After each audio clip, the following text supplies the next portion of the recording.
welcome to the Masterclass. It's 1:30, so it's time for class. My name is Daryl Kwa. I'm in here for Yalbana for to continue our insightful weekly discussions, things that would benefit you as a business person or as an individual. And over the last 3 weeks, we've had great conversations with Yao Latte, who is partner at Deloitte Ghana. He's been talking about building a credible business plan. The week before last, we continued on the same line of conversation, talked about financing options for SMEs. First, we looked at the challenges finding financing, then he went on to talk about actual sources. Some of the challenges he enumerated were high interest rates, insufficient collateral, not enough business angels. Sources, he mentioned examples such as microfinance institutions, government schemes, government guarantees, banks, crowdfunding. Last week, we talked about tax compliance issues for SMEs. In that conversation, we were privileged to have Gilbert Tirenchi Ado, also of Deloitte Ghana, talk to us about tax obligations and the best way to oblige them. He distinguished between direct tax and indirect tax and explained other concepts in taxation. One strong point he made with us was that if you want to be successful in your business, then you must pay attention to your taxes. Pay attention to your taxes and get professional help. The same way insurance has brokers, tax management also has advisors who can hold your hand through the process. Well, today we are dealing with a new topic, and I'm excited about that because we have in studio Dennis, who is a senior manager in the Financial Advisory Business Unit in Deloitte. He has over 12 years experience working with 3 out of the big 4 accounting firms in Ghana. He is involved in the provision of a range of investment advisory services, mainly to corporate investors, lenders, and investee companies. These include financial due diligence reviews, business plan preparation, feasibility studies, and the value for money reviews, business valuations, financial modeling, and deal structuring and negotiation support. What don't you do, Dennis? You have a long list of what you do. But Dennis Brown, Financial Advisory, Deloitte Ghana, great to have you in studio. We are here to talk about what lenders and investors want to know. So grateful to have you in studio with us, Dennis Brown. Also, Institute of Chartered Accountants Ghana, a member of the Chartered Institute of Taxation. Hope you're having a great day so far. Yeah, it's been okay. It's been okay. You sound a bit modest about it, but you're welcome to the masterclass. As I've said, we've had insightful discussions with our guests from Deloitte the whole of this month, and so I'm looking forward to this conversation about what lenders and investors want to know. And just remind you that you can join us on Facebook because we are streaming live. So that you can have the audio-visual experience. And so I'm going to just head straight into the conversation with you, Dennis. So we've talked about building a business plan and all of that. How does a company build a good credit history? Well, basically by ensuring that in their loan relationships, they do not go for more than what they can absorb. That then gives you opportunity to repay the loan as scheduled.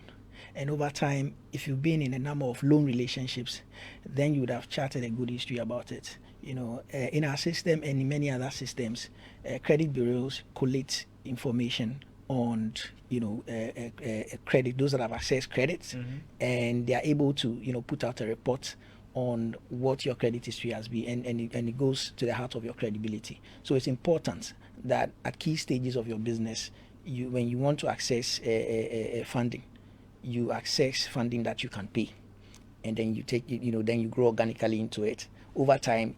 With your credit history, with the credibility that you have built over time, you'll be able to access higher levels of funding, because then you are growing along the line, and that's one key thing investors want to see. All right, and that's just one of several questions I'm sure will pop up during this time that you make your presentation. So I'm giving it to you to start with your presentation. Where do we start from?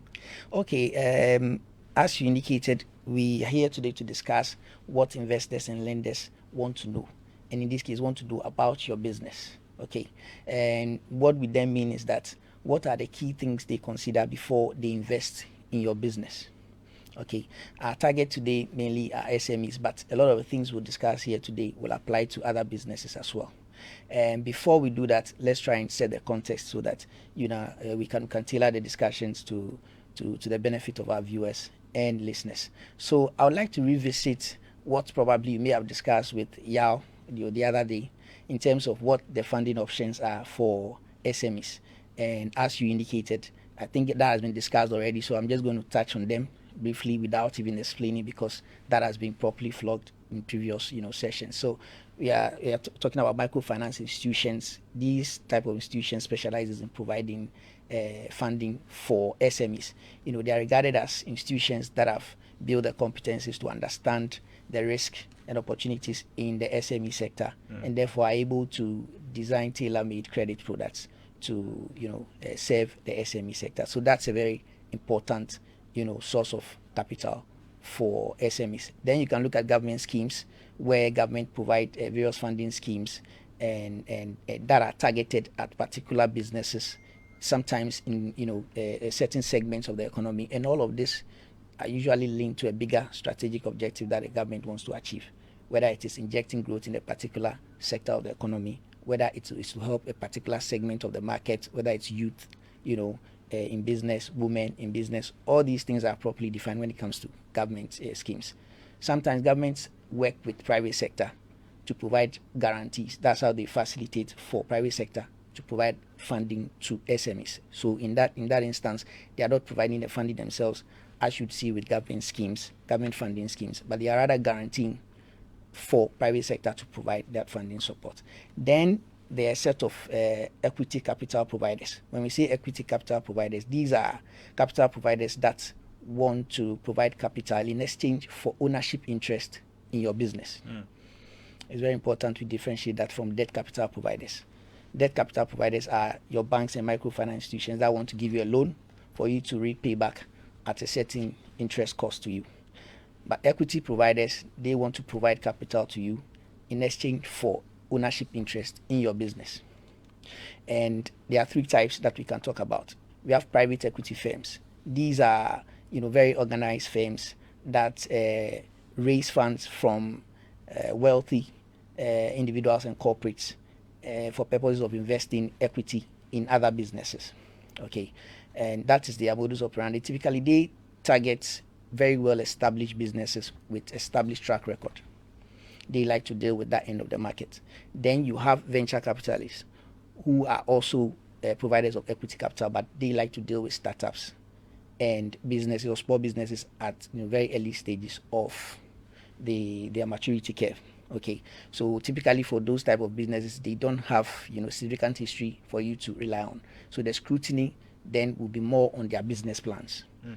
You have a business plan as a startup, and so that will be scrutinized a bit more because there's no history to look at. That's the modus operandi of venture capitalists, right? They focus on that segment of the market. Then you have strategics. When we say strategics, they are companies or businesses just like your business. For purpose of our listeners, our target market is SMEs, but of course other business types as well. Right. So these are other companies that may do the same things with you or not, or they may be in the same value chain with you or not. So they are either investing for purposes of profit or for other strategic reasons. It could be that they want to consolidate market shares. So since you do the same thing with them, they would like to acquire you to consolidate and increase that market share. It could be that you are in that value chain with them, so you could be a supplier to them or a distributor of their products. In order for them to have a bit more control, they would like to invest, provide capital, so they can have a bit more control, over their supply chain and their route to market in this instance. So those are what we call strategics, other businesses that can also provide equity capital, into other businesses. Then we've got what we call crowdfunding. Crowdfunding, typically, I see it's not very common in this market, but in other markets where it's prevalent, Right. there's a platform which is normally internet-based, where you can list your business ideas and projects, and you are open to, or you have access to, a large number of people that are also accessing the platform. Okay, and in that instance, these are not wealthy individuals, but because of the sheer number of people, you are able to achieve your objective, your capital objective, through like what you say, little drops of water makes a mighty ocean, to put Right. it literally. Yeah. That's crowdfunding. Then we've got the banks, the traditional banks as we know it. The difference between them and the microfinance institutions is that they typically deal with large corporates, but these days it's not unusual for you to have a desk in a bank that is trying to, generate value from segments of the SME market. So it could be integrated in there. And then of course you have grants. Grants, like some people say, free money, but I see that free is in quotation marks. It's not exactly free because there's a very rigorous process that you usually have to go through to access grants. Okay, and that means you'd have to invest in that process. So you incur some costs at the back end in order for you to meet the criteria to access grants. So let's set that context. These are all options available for capital, for accessing capital, by SMEs. Okay, it's important we do that. Now, these various options can be collapsed into three main categories. So they are either equity capital, which is seeking to acquire ownership interest in your business, or they are debt capital, which is only being given to you for you to pay back with interest, or they are grants, which I've said is quote unquote free. You are not expected to pay back.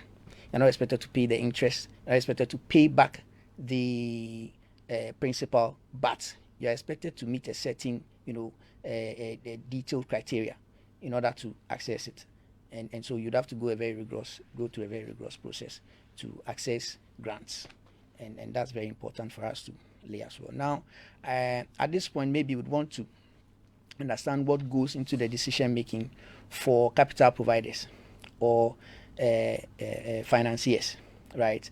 And we'll look at it from two main angles as to whether it is equity capital, that's one, or debt capital. Okay. In most parts, these two types of capital providers go through the same process or similar process. Let me say similar process, right? But at key stages of the process, they tend to look out for slightly different things, and this is in line with their investment objective. For instance, equity capital providers are very much interested in investing equity, investing in your business, and seeing to it that their investment grows with the business, so that today they want to invest 200,000 in your business, and they are interested in ensuring that in 5 years time that 200,000 multiplies to 600,000, and at that point if they want to exit, they can then sell their stake at that rate, and then show that over the 5 years they've actually multiplied their investment by 3 times, right? But debt capital provider, they are not interested so much in the growth of your business, right? I mean, in part they can say yes, we are helping you to grow, but their key interest has to do with giving you the money, yes, and the cash flows that you generate, right? They are very much interested in the cash flows that even more so than your profits. Because for them, if I give you the money and I'm expecting you to pay over 5-10 years, I need to, be convinced that over the next 5-10 years, you'll be able to generate, adequate cash flows to pay me. Even if you run into challenges and you are unable to generate the profits that you think or you envisage you will, they want to be assured that you'll be able to generate the cash flows, adequate cash flows to pay them. They wouldn't take, the kind of risks that equity providers will take, which is to own a piece of the cake. And when you're owning a piece of the cake, it comes with the inherent risk and opportunities. Okay, so in most parts, they follow the same process, which I'll divide into 2 main phases, right? But they would have, they would have about 6 stages. In the first phase, the stages would include a preliminary review, initial review of documentation or records of your business. It's very important. At that initial review stage, the review is mainly high level. That high level review is only to help them form their initial impression of the business. So what kind of business model are you running? What are the strategies that you are adopting? Where are you taking the business? Where have you brought the business over the last few years from, and where are you taking it, right? It will help them form an initial view of whether this is something they can work with. And post that, they will make you an offer. If you call it an initial offer or preliminary offer, that acceptance of that offer does not constitute a contract. the acceptance of that offer does not constitute a contract. It only it's like a key that unlocks the next stage. So if you accept, then we can proceed from this stage, which is the second stage, which I've said, making you a preliminary offer. We proceed from that stage to a due diligence stage. At the due diligence stage, there will be a much more detailed review of whatever information they would have received at the initial stage. That's the company's books? Yes, the company's books. So at the initial stage, they may just ask for, a high-level financials, your business plan, financial model, and they'll form their initial, view of it. But at the due diligence stage, now they will not only request for detailed data that supports those documents, but they'll be engaging you quite often, asking questions on how you came about, some of the assumptions, some of the numbers, to satisfy themselves that, there are no hidden risk anywhere that will come back to bite them. So at that third stage, which is the due diligence, there's a bit more detailed review compared to the, initial stage. Now, let me return to the very first stage and state a differentiator there in terms of equity capital providers and debt capital providers. At that first stage, debt capital providers will not be interested in the value of your business. They are not interested in the value of your business because they are not buying a portion of your business. They are only loaning money to you for you to pay back over a certain period of time. Good. But equity capital providers will be very much interested in your value. And at that point, if you have gone through the process, you would also understand that you should be throwing the value at them. Mm-hmm. That's, well, I need equity capital. And if I need equity capital, I must be ready to offload a portion of my business to you. So I'm offering you 10% in exchange of 200,000 cedis. If that is the case, you valued your business at 2 million. Right, so you're saying the value of your business is 2 million. If they give you 200,000, that is 10% of your business, and that is what you are putting on the table. So at that point, at that initial stage, equity capital providers will request, in addition to the things that they will request, the valuation of your business. How have you valued your business? They'll try to understand the assumptions that have gone in there, and it's very important for them because at the tail end, they are seeking to buy a portion, and you need to know the price before you buy, and that's where the valuation comes in. So that's a key differentiator for that first stage.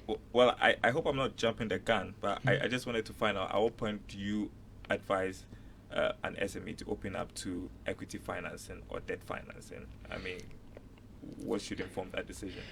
Really, if I think of equity funding, right, not only do you benefit from the cash or the capital that you need, equity providers are very technical people. Normally, before they invest in a sector, they would have adequate knowledge about that sector. So there are expertise that they can bring. And because they own a portion of the business, they will actually apply those expertise. They will form part of decision making and ensuring that you benefit from those expertise and they can help you, grow very well, right? So for me, at that SME stage, I'll say that if you are seeking to go to the next stage, you should focus a bit more on equity capital, right? Loans in particular, I'll say, are more suitable to large corporates. They have over time developed the muscle. Sometimes they have stable market shares. They are very dominant in the market and they easily generate the cash flows they need because cash flow is very important in approaching debt capital, right? So I would advise that at very early stages, you do not absorb so much debt. You rather look at partnership that can help you grow, and in this case, you should look at equity capital more. No, so it's not the case that maybe one has much more advantage over the other. Not really. I think it relates more to the business itself. That's the investing company, the situation of the. So if a large corporate that can easily run a project and generate adequate cash flows, you probably won't think you need another partner per se. Right, and also the risk with debt capital is that you have to commit to repay. It's not a function of whether your business is making profit or not. You sign an agreement, and so you have to commit to pay, and you are probably going to have to put in assets to secure the loan. So assets that belongs to the business, you would have to put in there as collateral, and they are locked up in there. And you may not be able to access additional funding if you need it because you've locked up those assets. Okay, right. And so it can be very, very difficult for SMEs especially businesses that are small and at the very early stages of the maturity curve, right? I All right. would say that debt capital is for businesses that are very well established, and cash flows are not an issue for them. All right, so we continue from there. Yes, good. So I talked about the first phase of the process, which is from initial review of documentation, which is high level at that point. At which point I've stated that the differentiator there is that the equity capital provider would request for valuation of your business and any documents that support that value. Then they will make you an initial offer. Both types of capital providers will make you an initial offer based on the preliminary review. Then your acceptance of that offer will usher you into the next stage, which is the due diligence stage, which entails a far more detailed review of your financial records and documentation, right? At that stage too, the differentiator really is that the equity capital providers will do a far more detailed work on your company compared to debt capital providers. But debt capital providers are largely focused on cash flows. This business idea, this proposal, this project, is it likely to generate the cash flows that we need? Okay, so to the extent that they are satisfied after looking at certain documents, they can go ahead and go to the next stage. But for equity capital provider, because their interest is to own a portion of the business, and when they do that, they're actually owning all the risks and opportunities that it comes with. They would want to lay bare all the aspects of the business. Mm-hmm. And it can run from them commissioning financial due diligence, which is to look at your financials. They will look at tax reviews. They can look at legal reviews. They can look at commercial due diligence, which is like a market assessment to test the assumptions in your business plan. You can be in an industry that has been hard hit by COVID, Right. and then the industry is actually contracting or growing by, let's say, 2%, and yet your business plan is saying that whilst being in that industry, you will grow by 50% every year. Of course, it's not impossible. It can be that you have a very unique business model that can help you achieve that. But the point is that will be questioned and it will be scrutinized. And this is where your credit history matters, right? Because I started the show by asking what makes a good credit history. Yes, of course. Over there too, it's as part of the reviews, the debt capital providers will look at your credit history, because they want to be interested. They are interested in ensuring whether you have the credibility to carry on with such a. So if you've taken loans in the past and you've paid them smoothly, no issues, then of course they are ready to play ball with you. But if they check your credit history and all the 3 loans that you picked in time past ended up in the court before you paid, and you are probably battling another one, currently, then of course it's a major red flag for them. They may stop the process at that point, or probably include very stringent conditions to ensure that they do not fall prey to that kind of situation. All right. So that's how it goes. So at that stage, the equity capital providers, I was saying, will do far more detailed work, because they want to lay bare all aspects of your business and make sure that there's no significant risk that passes them by, because once they pay to own, they are not guaranteed profit, because all the profits projected are expectations, and that's what they are taking their decision on. They can get in there and there will be no profits year after year. There's nothing they can do. You own a part of the business. You only get profit when profit is generated, and when the board decides that profit should be repatriated to shareholders. And that's why they take their time to do detailed work before they jump, right?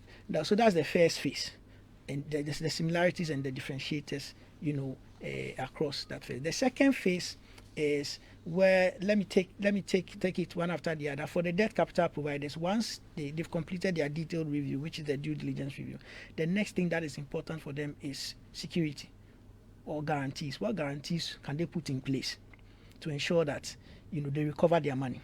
So at that stage, they'll be discussing collateral. What assets do you have available to secure the loan? Is it cash? Is it non-cash? They'll be very happy if the security or the collateral you have is cash, because cash, it means that they register their interest in there. Once something happens, it's very liquid already. They can just resort to it. But they can also consider non-cash, like properties. For that, they'll look at whether there's market for that kind of asset that they can easily trade to recover their money. Should you renege on your obligation, right?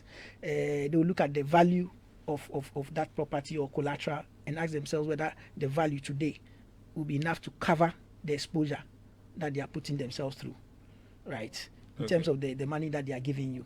Okay. So that's on the debt capital providers. They at that point they are very interested in the security that you bring on board, and sometimes they can ask for corporate guarantees, right? The corporate guarantees, typically you have a sister company or a parent company that's large enough that have the credibility that can then guarantee for you that give them the loan. Should they renege on the obligation, I'll take the liability.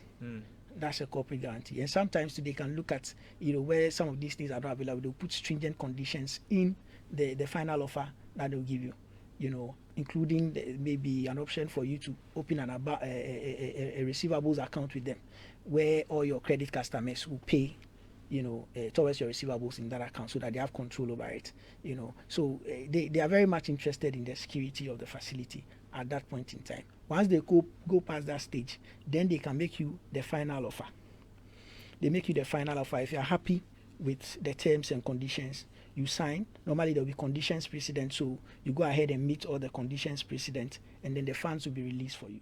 Okay. That's typical for debt capital providers in that second phase. For the equity capital providers in that second phase, after the due diligence, they are likely to make you a binding offer immediately after the due diligence process. Okay. Remember, the offer they made you, they made to you in that second stage was non-binding. It was only for you to accept, so they can continue the process. So in this second phase, that first stage, in that second phase, they make you a binding offer. At that point, they feel they have enough information to make a binding offer. So they will inculcate all the risk that they would have identified and valued, and they would have reflected same on the value of your business. So that offer will indicate that, well, you wanted, for instance, as an example, you wanted 200,000 for 10% of your business. We will give you that 200,000, but for 5% of your business, because we think that your business is worth 1 million, not 2 million, as you initially, proposed. And that will be because they've identified some risks that they would have valued and reflected or adjusted on the valuation that you brought to them.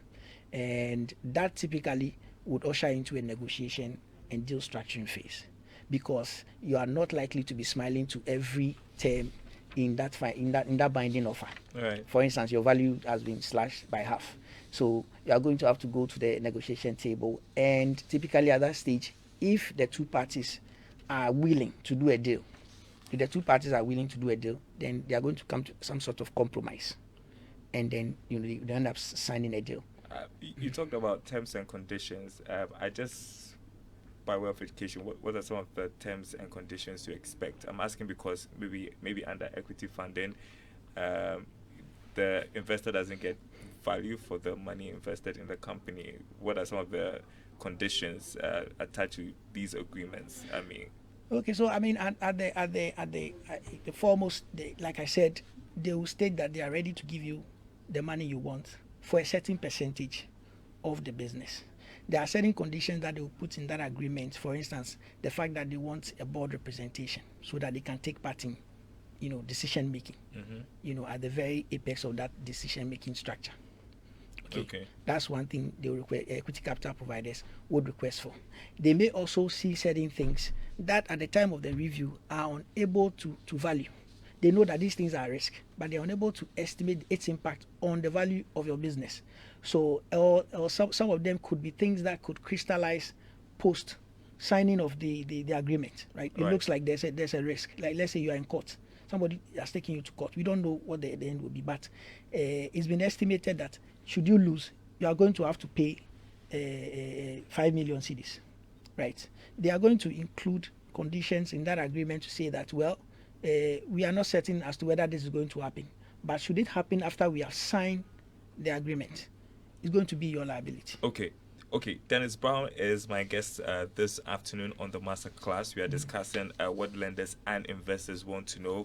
The Masterclass live on Joy 99.7 FM. We're also streaming live on our Facebook platform, that is Joy 99.7 FM. We are going to take a short break. When we come back, we're going to open the phone lines for you to ask your questions, as well as make contributions if you have any. The lines will be 0302216541, 0302216541 for calls, and if you want to send a message, 055-1111-997, 055-1111-997.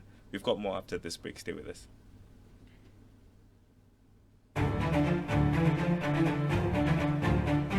Your favorite on-air business development program, Joy Business Masterclass, is in session, and you can interact with us on Facebook via the Joy 99.7 FM or Joy Business pages. If you tweet, the handle is at Joy 997 FM or at Joy Business GH. Don't forget to hashtag JB Masterclass. You can also call us on 0302 216541 or send your questions and contributions through to the WhatsApp number 0551 111997, and our facilitators will address your concerns. Attention everyone, class is in progress.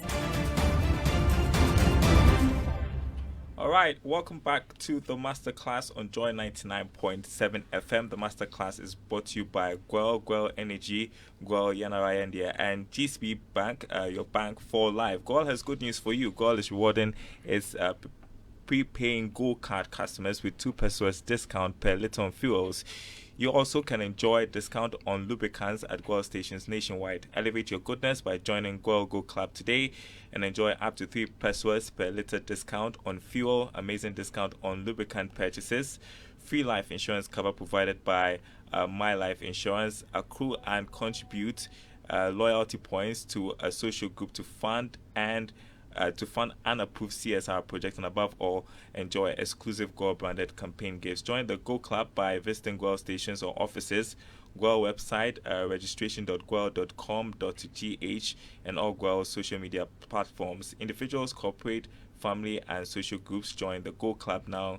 Gwel Good Energy, Gwel Yanara India. In studio with me is Dennis Brown, who is Senior Manager at Deloitte Ghana. We are discussing what lenders and investors want to know. And in these days of economic squeeze, I mean, people don't give out money anyhow. And so they are interested in what you're doing with your business. We've talked about grants. We've talked about equity funding as well as debt funding.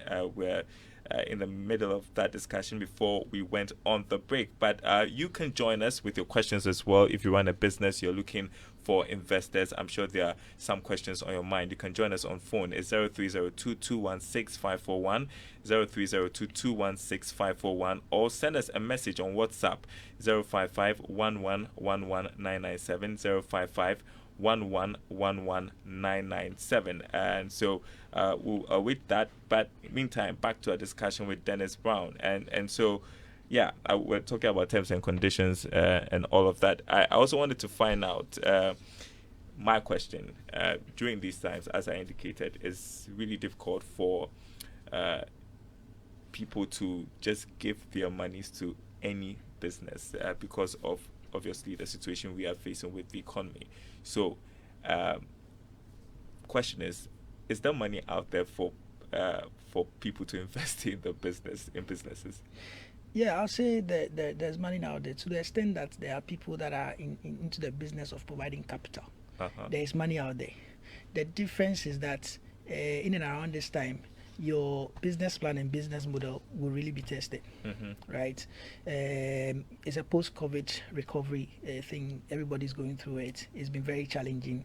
The economy appears to be, suffering as well. So providers of capital will be very much interested in seeing that all these things have been factored into your business plan, and that what you have in there is not a set of fanciful ideas, because everyone is going through, and so everyone is aware that businesses, going forward, are going to have to feel the crunch a bit.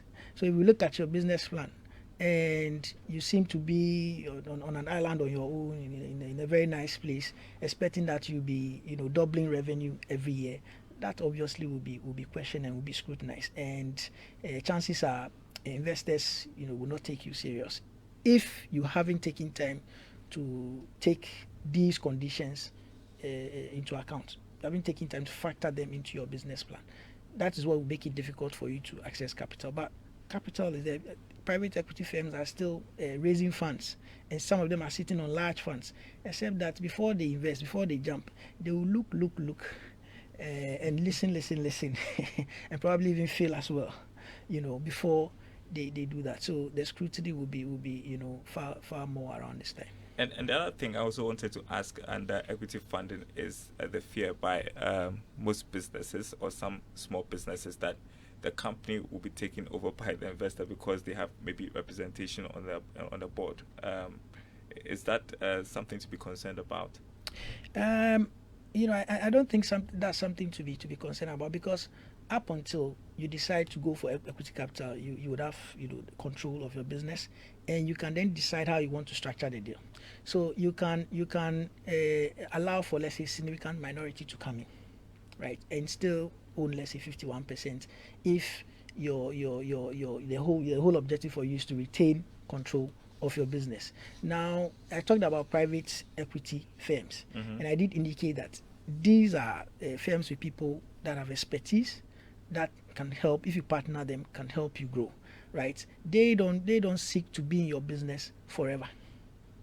They don't seek to be in your business forever. Typically, they look at a time frame of between, let's say, 5 to 7 years, right? But the sort of value they bring to you, including the expertise they bring on board, can help you grow. And at the point where they are exiting, you would have achieved substantial growth. If you have the capital or the financial muscle, you can buy them out, because they are seeking to exit anyway. So you can look at that angle. If your issue is your business, somebody will take over your business, then you can look at private equity, even if they come in with majorities, and some of them have their investment objectives, some of them want to do significant minority, except that you give them representation on the board, of course, because they own part of your business. But the most important is that they will help you along the journey to grow, because it's also in their interest to grow their investment. And so at the point where you are exiting, you'd have grown substantially, and you can organize to buy them out. If your issue is that you have a bit less control than you expect. And usually with these kinds of arrangements, is there duration to it? Let's say, well, you're coming to invest in this company over a period of these years, and after which we have to revise whatever agreement that we have. Yes, all of that can be sorted out in the sort of contracts that you sign, right? So you can sign an equity deal, all right, but you can include in there that after 3 years, I mean, there are all sorts of forms of that in which that deal can come. Somebody can say, I'm giving you 200,000 for 10%. Over a period of 4 years, if I'm able to recover my investment, right, through the profits that you repatriate to me as an equity holder, I'll drop to 10%. It can be indicated, and you can sign on to it. At the point of signing the contract, you have control, so you can determine which term you like or which term you don't like. If it's too stringent for you, then maybe that partner is not for you, and so you can look elsewhere. You can consider other options. So all those things can be taken care of with the kind of contract that you sign in terms of equity capital. And again, in terms of equity capital, I mentioned private equity firms that they don't seek to be there forever. So they seek to be in there for a set period, typically between 5 to 7 years.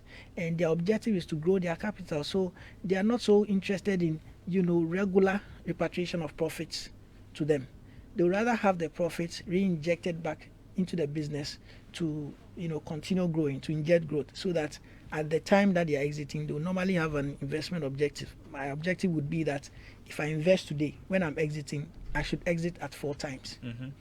Which means that if I put 25,000 in the business today, in 4, 5, 7 years, when I'm exiting, I should be able to exit at 100,000.